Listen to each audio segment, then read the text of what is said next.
तर नमस्कार विद्यार्थी मित्रांनो, स्वागत करतो तुमचं आपल्या चॅनल मास्टर शिंदेवरती. आज आपण बघणार आहोत इयत्ता 10वीचा इतिहासचा व्यवसायामधील धडा क्रमांक 2 इतिहास लेखन भारतीय परंपरा. तर विद्यार्थी मित्रांनो, व्हिडिओवरती नवीन असेल तर व्हिडिओला लाईक करून चॅनलला एकदा सबस्क्राईब नक्की करा, जेणेकरून तुम्हाला संपूर्ण व्यवसायाचे व्हिडिओ आपला चॅनल मास्टर शिंदेवरती बघायला मिळून जातील. तर विद्यार्थी मित्रांनो, संपूर्ण जो भारतीय इतिहास लेखन भारतीय परंपरा जो स्वाध्याय मी तुम्हाला संपूर्ण एक्सप्लेन करून सांगणार आहेच. तर विद्यार्थी मित्रांनो, व्हिडिओला लाईक करून चॅनलवरती नवीन चॅनल सबस्क्राईब करून बेल आयकॉनवरती नक्की क्लिक करा, जेणेकरून तुम्हाला संपूर्ण व्यवसाय बघायला मिळेल. तसंच मी मराठीचा आणि हिंदीचा पण व्यवसाय आपल्या चॅनलवरती टाकलेला आहे, तर तुम्ही तिथे जाऊन बघू शकता. तर विद्यार्थी मित्रांनो, तुम्ही बघू शकता तिथे तुम्हाला सांगितले की रिकाम्या जागा दिलेल्या पर्यायांपैकी योग्य पर्याय निवडून विधाने पूर्ण करा. पुन्हा लिहा. तर विद्यार्थी मित्रांनो, मी तुम्हाला त्याचे उत्तर जे आहे ते तुम्हाला लिहून दिलेले आहेत. तर पहिल्याचं जे उत्तर आहे ते अ अ हे आहे. त्याच्यानंतर दुसऱ्याचं जे उत्तर आहे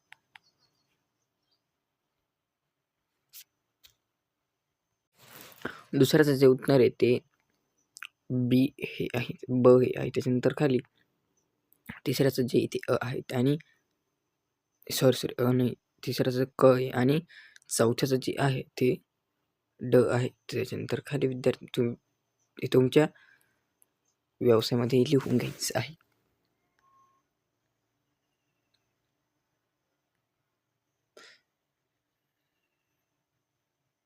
त्याच्यानंतर विद्यार्थी मित्रांनो, खाली इथं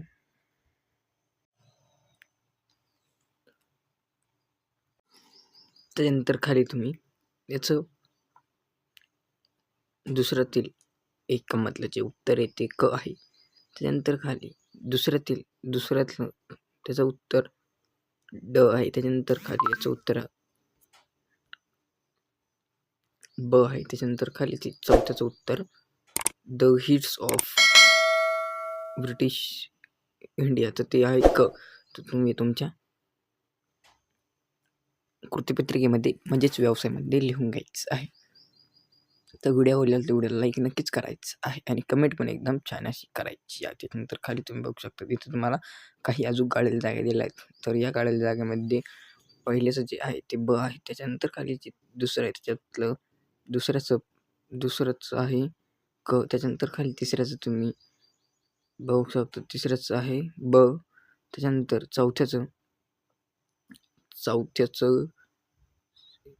चौथ्याचं ड आहे आणि हे लिहायचं राहून गेलं आहे. तर याचं स्वातंत्र्यवीर सावकार यांनी पुण्यात 27 जुलै 74 हे आहे.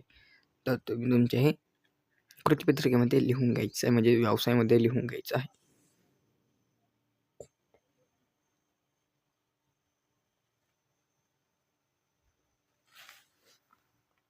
त्यानंतर खाली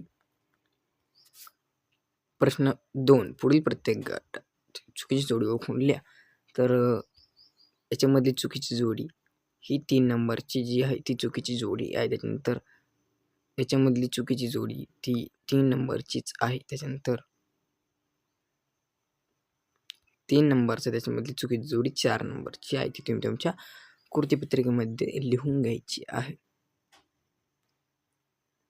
पहिल्याचं 3 नंबर, दुसऱ्याचे 3 नंबर आणि तिसऱ्याचे 4 नंबरचं आहे. त्याच्यानंतर खाली तुम्ही इथं प्रश्न 3 मध्ये तुम्हाला इथं काही संकल्पना पूर्ण करायची आहे. त्या संकल्पना चित्रेमध्ये ज्याचे पहिलं नाव आहे ते बाबर, इथं आहे तारिक ई फिरोजशाही. त्याच्यानंतर इकडून कृष्णाजी अनंत सभासद आणि इकडून राजतरंगिणी अशी नावं तुम्हाला इथं लिहायची आहे. त्यानंतर खाली राष्ट्रवादी इतिहासकार. तर राष्ट्रवादी इतिहासकार कोण आहे त्याची मी तुम्हाला इथं नावं लिहून दिलेली आहे. 4 राष्ट्रवादी इतिहासकार आहे ते तुम्ही तुमच्या कृतीपत्रिकेमध्ये म्हणजेच व्यवसायामध्ये लिहून घ्यायचं आहे.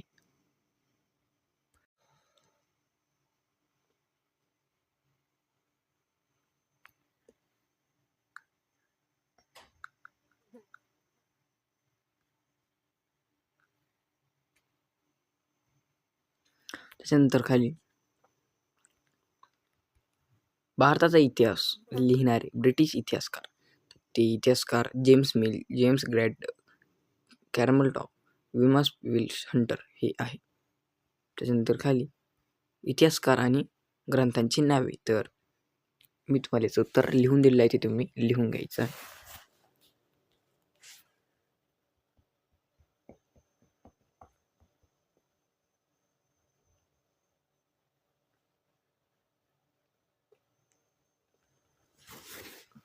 त्याच्यानंतर खाली थोडक्यात टिपा लिहायच्या आहे. त्याच्यामध्ये तुम्हाला प्राचीन इतिहासचं मी तुम्हाला इथं उत्तर जे आहे ते लिहून दिलेले आहे.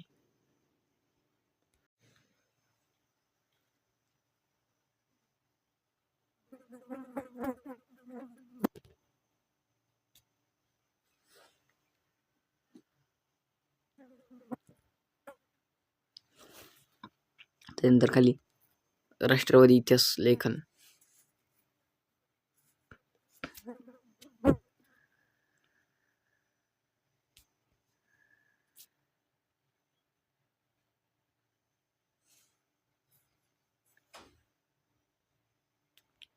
त्याच्यानंतर खाली वंचितांचा इतिहास. तर वंचितांचा इतिहास याचं उत्तर या पेजवरती काही आणि नेक्स्ट पेजवरती पण काही आहे.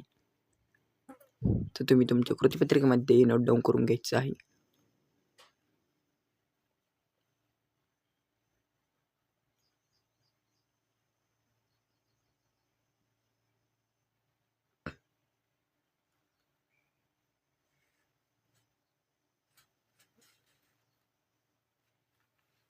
त्यानंतर खाली 4 मराठीतील खबरी.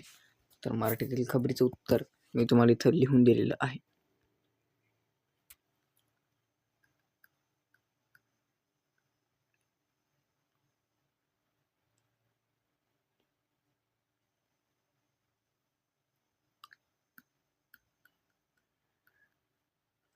त्यानंतर खाली 5 इलेझॉन्टर कॅरनिहम. याचं पण उत्तर मी तुम्हाला इथं लिहून दिलेलं आहे.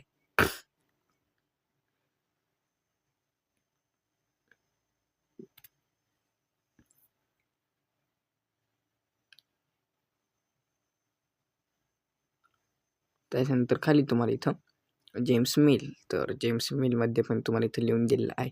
आणि तुम्हाला जर हे पण मी बोलून हवे असेल, म्हणजे ब्रिटिश इतिहासकार जेम्स मिल यांनी द हिडर्स ऑफ हिस्ट्री इंडिया या ग्रंथ लिहिला.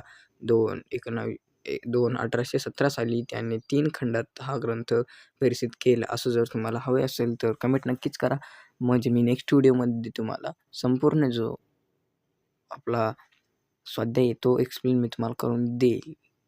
तर कमेंट करा एकदा, मी तुम्हाला जी तुमची गरज असेल मी तुम्हाला नक्कीच सोडवण्याचा प्रयत्न करेल. तर त्याच्यानंतर खाली जेम्स गॅडडफचं मी तुम्हाला इथं उत्तर लिहून दिलेलं आहे.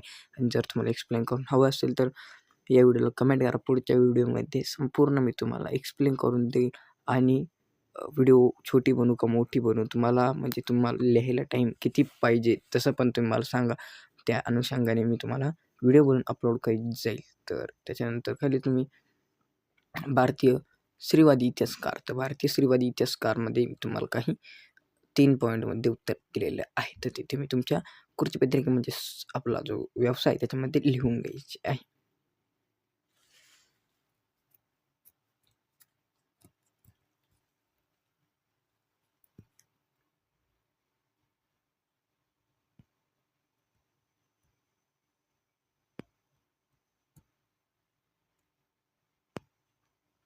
त्यानंतर खाली प्रश्न 5 पुढील विधान सकरण स्पष्ट करा. तर हे विधान सकरण तुम्हाला स्पष्ट करायचे आहे आणि त्याचं मी तुम्हाला पहिलंच जे उत्तर मी तुम्हाला इथे लिहून दिलेलं आहे. ते तुम्ही बघू शकता, ते तुम्ही लिहून घ्यायचं आहे.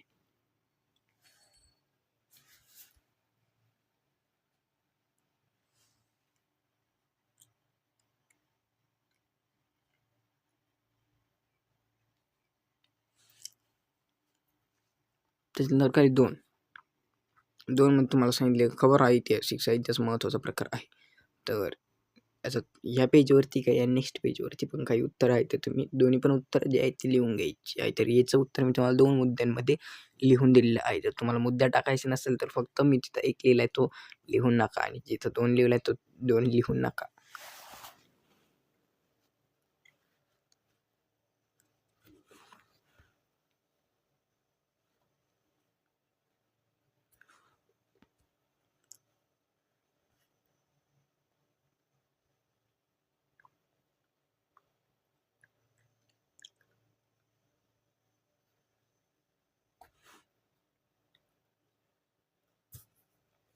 त्यानंतर खाली 3 मध्ये भारतीय इतिहासातील स्त्रियांच्या स्थापनाचा नव्याने विचार होणे आवश्यक होतो. तर त्याचं उत्तर मी तुम्हाला 3 मुद्द्यांमध्ये लिहून दिलेलं आहे. जर तुम्हाला मुद्द्यांमध्ये उत्तर लागत नसेल तर फक्त हा जो एक आहे हा लिहायचा नाही. म्हणजे तुम्ही इथून सुरुवात करायची. भारताच्या इतिहास लेखनाची सुरुवातीच्या काळात प्रामुख्याने पुरुष अभ्यासकारच काम करीत होते आणि या 2 लिहायचं नाही. त्यामुळे इतिहासातील स्त्रियांच्या कार्यकाळी त्यांचे दुर्लक्ष झाले होते. त्यानंतर हा 3 लिहायचा नाही. जर मुद्द्यांमध्ये लिहायचा नसेल तर स्त्रियांनी निर्माण केलेले साहित्य संकल्पन करणे आणि त्याचे संशोधन करणे हेही स्त्रीवादी इतिहास लेखापुढे आव्हान होते. आणि जर मुद्द्यात लिहायचं असेल तर असं 1, 2, 3 टाकून लिहायचं आहे. त्यानंतर काही 4 मध्ये गोविंद सखाराम सरदेसाई यांना लोक सियासतकार म्हणून ओळखू लागले. तर त्याचं उत्तर मी तुम्हाला 2 मुद्द्यांमध्ये लिहून दिलेलं आहे.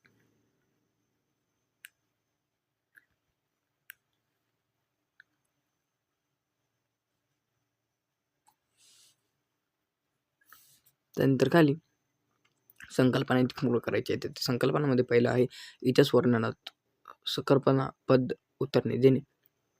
2 नंबर आहे लेखनात सुंदर चित्रांचा समावेश करणे. त्याच्यानंतर विद्यार्थी मित्रांनो खाली तुम्ही बघू शकता 2 बाबरच्या आत्मचरित्र कोणत्या बाबीचं वर्णन आढळतं. तर त्या वर्णन मी तुम्हाला इथे 2 मुद्द्यांमध्ये एक्सप्लेन करून लिहून दिलं आहे. तर ते तुम्ही तुमच्या व्यवसायामध्ये कृतीपत्रिकेमध्ये लिहून घ्यायचं आहे. तर संपूर्ण इतिहासची कृतीपत्रिका ही आपल्या यूट्यूब चॅनल मास्टर तन्मय शिंदेवरती बघायला मिळून जाणार आहे. त्याकरता तुम्हाला दुसऱ्या चॅनलला सबस्क्राईब करण्याची गरज नाही. तर आपल्या चॅनल मास्टर तन्मय शिंदेला एकदा सबस्क्राईब नक्की करा आणि व्हिडिओला आपण लाईक नक्की करा. त्यानंतर खाली तुम्ही बघू शकता तिथे तुम्हाला 3 अब्दुल फलज यांचे इतिहास लेखन वास्तविक होते असे का मानले जाते. तर ते का मानले जाते तुम्हाला मी 3 मुद्द्यांमध्ये एक्सप्लेन करून उत्तर दिलेले आहे. तर ते पहिला मुद्दा इथून सुरू होतो आणि दुसरा मुद्दा इथून आणि तिसरा मुद्दा इथून. तर तुम्ही तुमच्या वर्कबुकमध्ये पाठ्यक्रम लिहून घ्यायचं आहे. तर विद्यार्थी मित्रांनो आपला व्हिडिओ आवडला तर व्हिडिओला एकदा लाईक करून चॅनल एकदा नक्की करा. व्हिडिओ सुरू झाली तसं पण मी तुम्हाला सांगतोय का आपला चॅनलवरती संपूर्ण व्यवसाय टाकलेले आहेत. मराठीचा पण व्यवसाय आपल्या चॅनलवरती बघायला मिळणार आहे आणि जर तुम्हाला इंग्रजीचा पण हवा असेल तर कमेंट नक्की करा. मी तुम्हाला इंग्रजीचा पण घेऊन येण्याचा प्रयत्न नक्की करेल. त्याच्यानंतर खाली मार्क्सवादी इतिहास लेखनात म्हणजे काय तर ते काय तर तुम्हाला इथं मी तुम्हाला एक्सप्लेन करून दिले 3 मुद्द्यांमध्ये तुम्हाला मी ते एक्सप्लेन करून दिलेलं आहे. मार्क्सवादी वर्गसंघावर भर दिलेला आहे. मार्क्सच्या विचारावर आधारित जे इतिहास लेखन केले गेले त्याला मार्क्सवादी इतिहास लेखन असे म्हणतात. त्याच्यानंतर 2 मध्ये तुम्ही मार्क्समध्ये इतिहास लेखनात आर्थिक व्यवस्थेतील प्रक्रिया, मानवी संबंध यांचा प्रामुख्याने विचार केले आहे. त्यानंतर खाली 3 मध्ये प्रत्येक सामाजिक घटनेचा सर्वसामान्य लोकांवर काय परिणाम होतो याचे विश्लेषण करणे हे मार्क्सवादी इतिहास लेखनाचे मुख्य सूत्र आहे. तर तुम्ही तुमचे कृतीपत्रिकेमध्ये लिहून घ्यायचं आहे, वर्कबुकमध्ये लिहून घ्यायचं आहे. त्यानंतर विद्यार्थी मित्रांनो खाली 2 इतिहासाचार्य विका राजवाडे यांचे इतिहास लेखनातील योगदान स्पष्ट करा. तर ते योगदान स्पष्ट करून तुम्हाला दिलेलं आहे 3 मुद्द्यांमध्ये ते तुम्ही लिहून घ्यायचं आहे.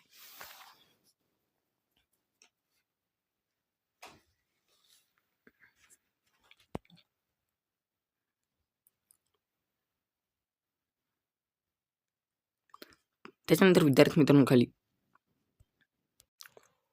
3 मध्ये राष्ट्रवादी इतिहास लेखनात स्वातंत्र्यवीर सावरकर यांचे योगदान कोणते योगदान आहे ते तुम्हाला इथे 3 मध्ये एक्सप्लेन करून मी दिलेलं आहे. ते तुम्ही लिहून घ्यायचे आहे.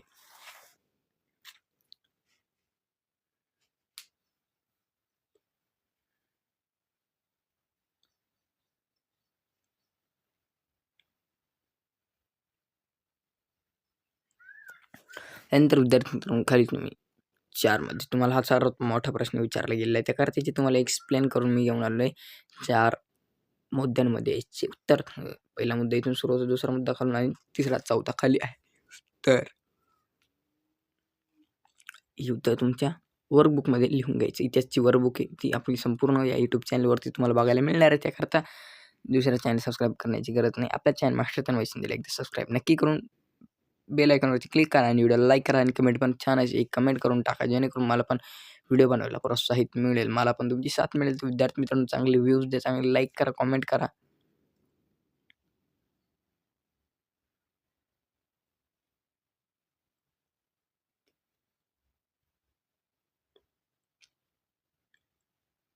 त्यानंतर विद्यार्थी मित्रांनो, खाली 5 वंचितांचा इतिहास लेखन फुले आंबेडकर यांचे कार्य स्पष्ट करा. तर ती कार्य मी तुम्हाला स्पष्ट करून दिलं आहे, जे तुम्ही लिहून घ्यायचं आहे. तर विद्यार्थी मित्रांनो, तुम्हाला जी PDF पण हवी असेल तर PDF पण मिळेल.